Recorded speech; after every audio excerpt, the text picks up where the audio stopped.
মৃত্যুর 40 দিন আগে মানুষ যে 3টি স্বপ্ন বারবার দেখতে পায়, 1 নাম্বার শর্ত হচ্ছে আপনি যদি দেখতে পান, আপনি যদি যে স্বপ্নটা, প্রথম নাম্বার স্বপ্ন যেটা আপনি যদি দেখতে পান যে আপনার পূর্বপুরুষ আত্মীয় স্বজন যারা ইন্তেকাল করছে তারা আপনাকে ডাকতেছে,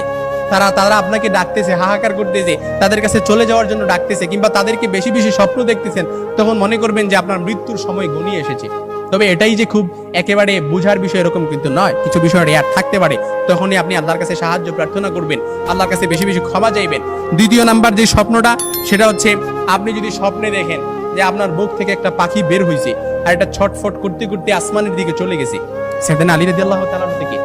আসমানের দিকে চলে গেছে, তখন মনে করবেন যে আপনার মৃত্যুর সময় ঘনিয়ে এসেছে। আপনাকে ইঙ্গিত, এই স্বপ্নটা আপনাকে ইঙ্গিত বহন করতেছে। 3 নাম্বার যে স্বপ্নটা দেখবেন সেটা হচ্ছে আপনি যদি দেখেন ঘুমের মধ্যে আপনি এক দেশ থেকে অন্য দেশে দেশান্তরিত হচ্ছেন, এই স্বপ্নটা আপনি বারবার দেখতেছেন, এরকম